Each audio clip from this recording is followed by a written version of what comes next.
बसंत पंचमी के शुभ अवसर पर सुनिए माता सरस्वती की पौराणिक कथा। जय मां सरस्वती। ओम नमः शिवाय। प्रिय भक्तगणों, आज माघ माह शुक्ल पक्ष की बसंत पंचमी का व्रत है। इस दिन ज्ञान और वाणी की देवी मां सरस्वती की पूजा की जाती है। मान्यता है कि इस दिन मां सरस्वती प्रकट हुई थी। बसंत पंचमी की पौराणिक कथा के अनुसार सृष्टि के प्रारंभिक काल में भगवान विष्णु की आज्ञा से ब्रह्मा जी ने मनुष्य योनि की रचना की, परंतु वह अपनी सृजनता से संतुष्ट नहीं थे। तब उन्होंने विष्णु से आज्ञा लेकर अपने कमंडल से जल को पृथ्वी पर छिड़का दिया, जिससे पृथ्वी पर कंपन होने लगा और एक अद्भुत शक्ति के रूप में चतुर्भुजी सुंदर स्त्री प्रकट हुई, जिनके एक हाथ में बीड़ा और दूसरा हाथ पर मुद्रा में था। वहीं अन्य दोनों हाथों में पुस्तक एवं माला थी। जब इन देवी ने वीणा का मधुर तान दिया तो संसार की समस्त जीव जंतु को वाणी प्राप्त हो गई।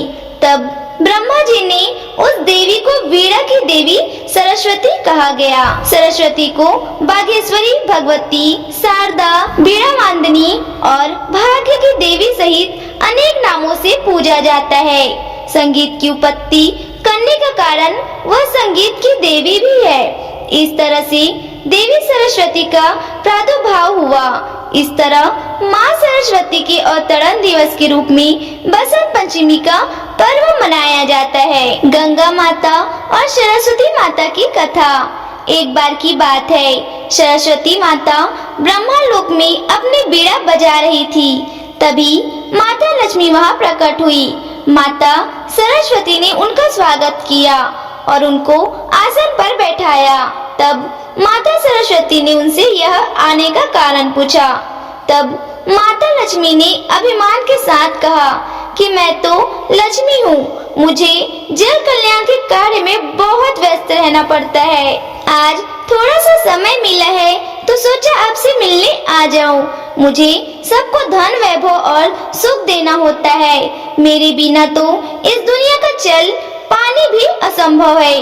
प्रिय भक्तों, वहीं आगे माता लक्ष्मी ने माँ सरस्वती पर कटाक्ष मारते हुए कहा कि अगर उन्हें भी सिर्फ ब्रह्मलोक में बीड़ा बजाना होता तो उनके पास समय ही समय होता।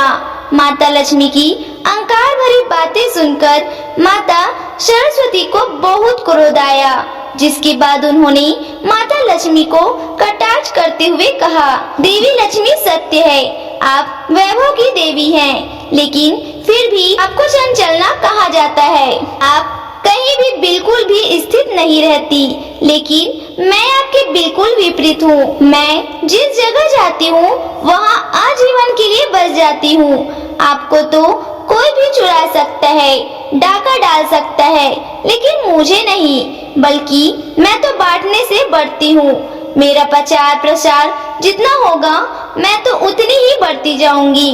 माता सरस्वती ने कहा कि कोई भी मनुष्य कितना भी धनी क्यों न हो, जब तक मैं उसके साथ नहीं होती उसका जीवन मिट्टी के समान होता है। माँ सरस्वती क्रोध में आग बबूला हो रही थी। साथ ही उन्होंने यह भी कहा कि उनके मंत्रों के बिना भगवान विष्णु की पूजा अधूरी है। माता सरस्वती की तर्कों से माता लक्ष्मी संतुष्ट नहीं हुई और न ही अपनी बातों से हिली, जिसके बाद उन्होंने कहा कि अब इस विवाद का फैसला सिर्फ और सिर्फ श्री हरि विष्णु करेंगे, क्योंकि आपको वाणी में तो कोई भी हरा नहीं सकता। अब इसके बाद दोनों देवियां फैसला कराने के लिए भगवान विष्णु के लोक गई, तो वहाँ पहले से ही देवी गंगा भगवान विष्णु के चरणों में बैठी हुई थी। श्री हरि को ध्यान में लीन देख माता लक्ष्मी उनके पास जाकर बैठ गई, लेकिन कोई भी माता सरस्वती को बैठने के लिए नहीं कहता। तब यह सब देखकर माता सरस्वती को बड़ा ही क्रोध आया। उन्होंने कहा, हे देवी लक्ष्मी, आप ही मुझे यहाँ लेकर आई हैं और आप मुझे बैठने के लिए नहीं कह रही हैं। मुझे आपने कोई स्थान नहीं दिया। क्या विष्णु लोक में अतिथियों का ऐसा ही सत्कार किया जाता है? इस पर माता लक्ष्मी बोली कि मेरा निवास श्री हरि के हृदय में है और देवी गंगा को स्वयं प्रभु हरि ने अपने चरणों में स्थान दिया है। इसके अलावा उनके पास जगह खाली नहीं है जहां आपको स्थान दिया जा सके। इतना कहकर दोनों देवियां माता लक्ष्मी और माता गंगा जोर जोर से हंसने लगी। अपना उपहास उड़ाता देखकर माता सरस्वती के क्रोध की सीमा ही नहीं रहती। माँ सरस्वती ने माँ लक्ष्मी से कहा कि आपको बड़ा अभिमान है अपने वैभव और श्री हरि के हृदय में होने का, तो मैं आपको यहाँ से दूर कर दूंगी और मैं एक दिन भगवान श्री हरि विष्णु के हृदय में स्थापित हो जाऊंगी। यह कहकर माता सरस्वती ने अपना लक्ष्मी को श्राप दिया और कहा, आप विष्णु लोक छोड़कर धरती पर चली जाएंगी, जहाँ आप तुलसी के रूप में जन्म लेंगी, जहाँ जाकर आपका भगवान विष्णु से कोई संबंध नहीं रहेगा और धरती पर आपका विवाह किसी असुर से होगा। प्रिय भक्तों, वही माता लक्ष्मी को दिए गए श्राप सुनकर देवी गंगा को माँ सरस्वती पर क्रोध आ गया और उन्होंने माता सरस्वती को श्राप दे दिया कि वे एक नदी के रूप में पृथ्वी लोक पर बहेगी। प्रिय भक्तगणों, यह श्राप का सिलसिला यहीं तक नहीं थमा। माता लक्ष्मी की तरफदारी में देवी गंगा ने माँ सरस्वती को तो श्राप दे दिया, लेकिन माता सरस्वती को यह भेदभाव बिल्कुल भी नहीं भाया। उन्होंने क्रोधित होकर देवी गंगा को भी श्राप दे दिया कि मैं भी आपको श्राप देती हूँ कि आप भी पृथ्वी लोक पर नदी के रूप में बहेंगी और आप में कंकालों, हड्डियों इत्यादि को बहाए जाएंगे। जब यह श्राप का सिलसिला खत्म हुआ तो तीनों देवियां पछताने लगी और इस श्राप से मुक्ति के लिए उपाय खोजने लगी। तभी भगवान विष्णु का नेत्र खुलता है और उन्होंने कहा, हे देवियों, मैंने आपकी बातों को सुना और समझा। आपको इस श्राप का फल तो भोगना ही पड़ेगा। यह बात माता गंगा को बहुत ही दुख देने लगी थी कि उन्हें अब मृत्यु लोक में जाना पड़ेगा। धरती पर जाकर वहाँ पर रहना होगा। सभी मनुष्यों के पापों को धोना पड़ेगा। धरती पर आने की बात सुनकर माँ गंगा घबरा गई कि पापी लोग तो उनके जल से स्नान करेंगे और अपने पापों को वहाँ छोड़कर चले जाएंगे। वह सब मुझे अपने भीतर समाना पड़ेगा। कहते हैं कि हर घटना के पीछे कोई न कोई कारण अवश्य छुपा होता है। इस कारण माँ गंगा धरती पर आई और तब से पापियों का उद्धार करती चली आ रही है। कहते हैं कि इस प्रकार माँ सरस्वती द्वारा गंगा को श्राप दिया गया। श्राप भी सिद्धांत हो गया और सरस्वती माता भी नदी में बनकर पृथ्वी पर बहने लगी। जय सरस्वती माँ, जय गंगा माँ। हे माँ गंगा, हे सरस्वती माँ, आपने सभी भक्तों का कल्याण किया। कथा के अनुसार मद्रास नामक स्थान पर बहुत समय पहले वहाँ एक ब्राह्मण रहता था।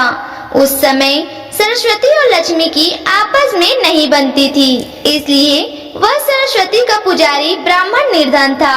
वह प्राचीन परंपरा के अनुसार शिष्यों को पढ़ाता था। गुरुकुल की परंपरा के अनुसार शिष्य उनके लिए गांव जाकर भिक्षा मांगते थे। भिक्षा में जो भी मिलता था उसी से उसका गुजारा हो जाता था। ब्राह्मण की पत्नी को बच्चा होने वाला था।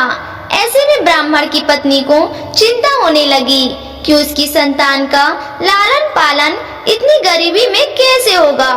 इसी बात को लेकर वह अक्सर ब्राह्मण को उसकी गरीबी के लिए ताने मारने लगी। वे कहती, न जाने मुझे किन कर्मों की सजा मिली है जो मेरा विवाह मेरे पिता ने एक कंगाल से कर दिया। ब्राह्मण को यह बात अच्छी नहीं लगी। ताने सुनकर वह परेशान हो चुका था।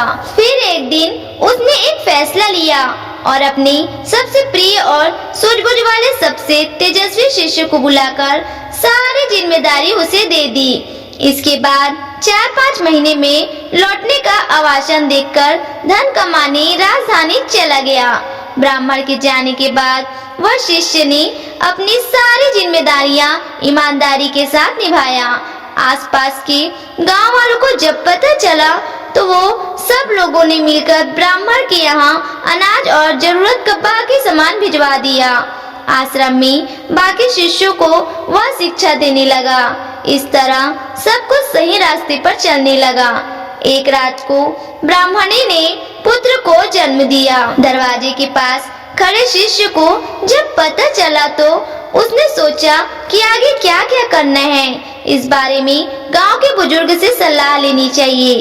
हे पार्वती, वह जाने ही वाला था कि इतनी देर में वहाँ दुबला पतला ब्राह्मण लाठी के सहारे चलते हुए आया।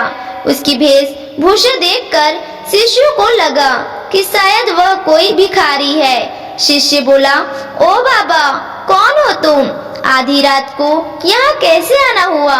तो उस बुजुर्ग ने कहा, भी मत पूछो कौन हूँ मैं, मुझे कुछ काम है, मुझे अंदर जाने दो। उस दुबले पतले ब्राह्मण ने जवाब दिया। तो उस शिष्य ने कहा, ऐसे कैसे जाने दूं?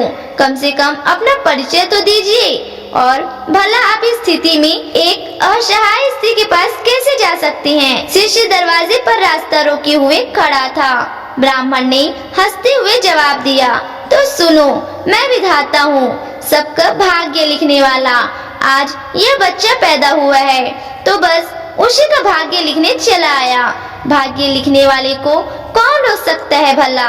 इतना कहते हुए वह ब्राह्मण हंसते हुए शिष्य को हटाकर अंदर चला गया। जब वह बाहर आया तो उस शिष्य ने उत्सुकता वहाँ पूछा, महाराज, आपने क्या लिखा? उस नन्हे बच्चे के बारे में, मेरे गुरु भाई के बारे में। हे पार्वती, आज तक विधवा ने किसी को बताया है क्या कि उन्होंने किसके भाग्य में क्या लिखा है? परंतु शिष्य भी उन्हें ऐसे नहीं जाने देने वाला था। पीछा न छोड़ते देखकर ब्राह्मण विवश होकर बोला, यही जानना चाहते हो ना कि क्या लिखा है? तो मैंने यह लिखा है कि यह लड़का हमेशा निर्धन ही रहेगा। इसके पास घर में एक गाय और एक बोरा अनाज के अलावा कुछ भी नहीं रहेगा। कितना भी परिश्रम कर ले, यह धन नहीं कमा पाएगा। इतना कहते ही वह ब्राह्मण वहाँ से चला गया। इसलिए कुछ किया नहीं जा सकता था। कुछ महीने बाद गुरुकुल का ब्राह्मण लौट आया। आकर जब उसने देखा कि सब कुछ व्यवस्थित ढंग से चल रहा है तो उसे बड़ी ही प्रशंसा हुई। अपने साथ वह काफी धन कमा कर लाया था। अब उसे किसी बात की कोई चिंता नहीं थी, इसलिए उसका जीवन अब हंसी खुशी गुजरने लगा। लेकिन वह खुशी ज्यादा दिन तक नहीं टिक पाया। सब धन खत्म हो गए और कमाई का कोई भी साधन न होने से एक बार फिर गरीबी आ गई। अब ब्राह्मण का परिवार 2 साल पहले वाली हालात में आ गए। इस बार फिर ब्राह्मणी को बच्चा होने वाला था।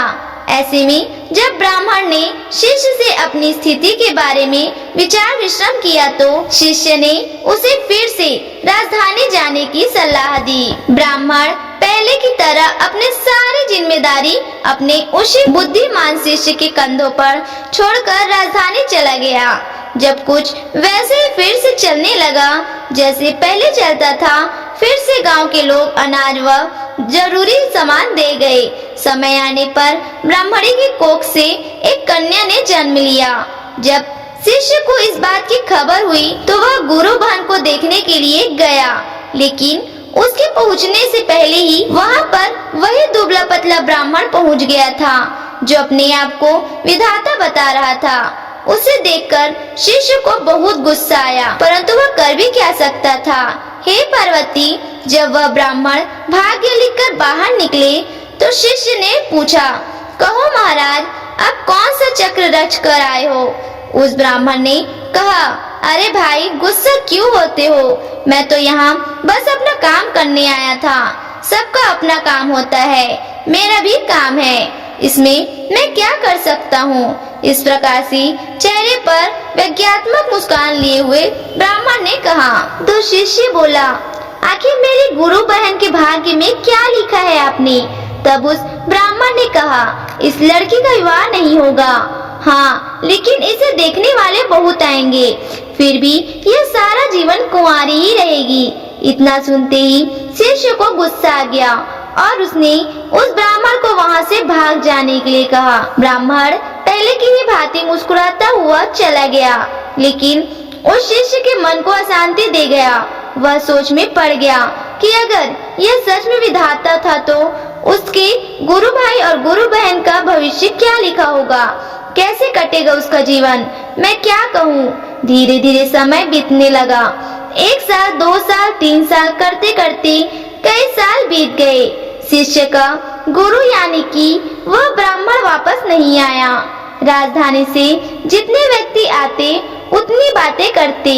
कोई कहता ब्राह्मण की मृत्यु हो गई है, कोई कहता वह अपनी पत्नी से परेशान थे, इसका संन्यास लेकर जंगल में चले गए। शिष्य भी ब्राह्मण के घर और गुरुकुल की सारी जिम्मेदारी संभाल रहा था। सबके साथ साथ उसने अपने गुरु भाई और गुरु बहन को भी शिक्षा देकर उन्हें शिक्षित कर दिया।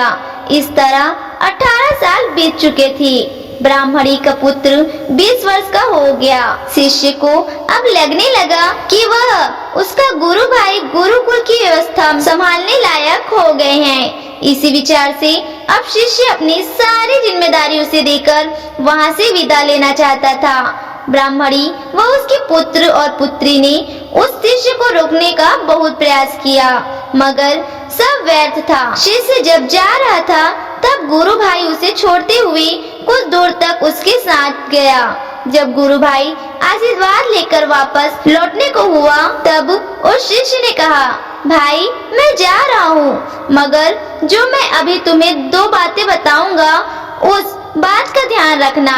उस शिष्य ने कहा, कभी भी अपने घर पर अनाज से भरा हुआ बोरा और दूध देने वाली गाय मत रखना। अगर तुम्हें दोनों रखे तो तुम सारा जीवन निर्धर ही रहोगे। दूसरा, जब भी कोई व्यक्ति तुम्हारी बहन की विवाह के संबंध में बात करने आए तो उसे 100 सोने की मोहर देकर जाने को भूलना, और जब वह 100 मोहरें तुम्हें दे दे तभी अपनी बहन उन्हें दिखाना। लड़के ने वैसा ही करने का वादा करके शिष्य को विदा किया और आश्रम में लौट आया। अगले ही दिन गांव के एक पुरोहित के यहाँ से एक दुधारू गाय और एक बोरा अनाज उस लड़की के घर भिजवा दिया। लड़के ने उसी समय गाय और अनाज का बोरा बेच दिया। अगले दिन फिर से किसी ने एक बोरा अनाज और एक दुधारू गाय भेजी। लड़के ने फिर वैसे ही किया। अब आए दिन गाय और अनाज के बोरे आने लगे। लड़का उन्हें अपने फायदे के अनुसार बेचता गया। इससे उसका भाग्य बदल गया और जल्द ही वह अमीर हो गया। थोड़े ही दिन में उसकी बहन के विवाह की उम्र हो गई। विवाह के लिए कई लोग लड़के से संपर्क करने लगे। उस लड़के को अपना वादा याद था। उसकी बहन को भी जो भी देखने आता वह उससे 100 स्वर्ण मुद्राएं लेता। इस तरह वह अभी धनी हो गया। उसका जीवन सुखमय हो गया। इसी तरह कई साल बीत गए। एक दिन उस शिष्य का मन हुआ कि क्यों ना अपने गुरु के परिवार को देख लिया जाए कि उनका भाग्य कैसे चल रहा है। इसी विचार के साथ वह चल दिया।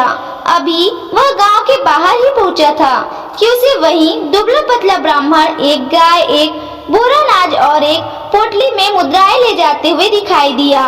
शिष्य ने आवाज लगाते हुए कहा, अरे महाराज, कहाँ जा रहे हो?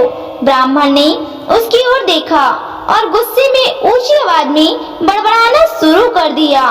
उस ब्राह्मण ने कहा, आ गए जले पर नमक छिड़कने। देख लो, यह सब तुम्हारा ही किया धरा है। रोज एक दूध देने वाली गाय, एक बोरा अनाज और 100 मुद्राएं देते देते मेरी ऐसी की तैसी हो रही है। दिमाग काम नहीं करता है कि तुम्हारे इस चक्रव्यूह से कैसे निकलूं। तो उस शिष्य ने कहा, मेरा चक्रव्यूह महाराज, आप भूल रहे हैं कि भाग्य तो आप लिखते हैं, फिर भला मैं कैसे आपके किसी भी चक्रव्यूह में फंस सकता हूँ। शिष्य ने चुटकी लेते हुए उनसे कहा। तो उस ब्राह्मण ने कहा, बेटा, मैं तेरी बुद्धि से हार चुका हूँ, मेरी सहायता कर और मुझे इस झंझट से निकाल। तब उस शिष्य ने कहा, महाराज, झंझट से निकलना है तो यह उन दोनों की भाग्य रेखाएं मिटा दीजिए। आप तो जानते हैं कि यह कलयुग है। आज का इंसान स्वयं अपनी बुद्धि से अपना भाग्य बनाता है। उदाहरण आप देख ही रहे हैं। तो उस ब्राह्मण ने कहा, ऐसे कैसे मिटा दूं मैं भाग्य की रेखाएं? शिष्य ने कहा, तो फिर उठाइए झंझट, मैं कुछ नहीं जान सकता। ब्राह्मण ने कहा, अरे नहीं बेटा, मेरा कुछ ख्याल करो, कब तक इसी काम में फंसा रहूंगा मैं भी मजबूर हूँ महाराज। अपने गुरु को वचन दिया है कि उनके परिवार का ख्याल रखूंगा। अब ऐसे में उनका साथ कैसे छोड़ दूं? वैसे भी इस दुनिया में कुछ पाने के लिए कुछ खोना ही पड़ता है, और फिर मुझे तो अपनी बहन का विवाह भी करना है। अगर आप मेरी बात मान लें तो आपको अपनी समस्याएं का हल मिल जाएगा। कुछ देर सोच विचार करने के बाद उस ब्राह्मण ने गाय, अनाज का बोरा और मुद्राओं की पोटली उस शिष्य को दे दिया और बोले, जाओ मिटा दो उनकी भाग्य की रेखाएं। तुम्हें उनका जैसा भी भाग्य बनाना है बना लो, मैं कोई रुकावट नहीं डालूंगा। लेकिन हाँ, मेरी एक विनती है कि इस बारे में तुम किसी को बताना नहीं तो कोई भी मेरा आदर नहीं करेगा, किसी को मेरा भय नहीं रहेगा, जिसके कारण कोई मुझे याद नहीं करेगा। इतना कहते हुए ब्राह्मण जो भाग्य था वहां से चला गया, जो खुद को विधाता बता रहा था। इससे यह सिद्ध हो गया कि मनुष्य जो अपनी बुद्धि से अपना भाग्य बदल सकते हैं। यदि मनुष्य अपने लक्ष्य के लिए पूरी तरह से समर्पित है तो ऐसी कोई चीज नहीं है जो वो हासिल नहीं कर सकते। परेशानियों में ही मनुष्य की सफलता का रहस्य छुपा रहता है। यह तो मनुष्य की मानसिकता पर निर्भर करता है कि उनका जीवन कैसे होने वाला है। यदि मनुष्य का भाग्य रूठा हुआ है तो भी कोशिश करने से, अपनी बुद्धि से वह अपने भविष्य को बदल सकता है।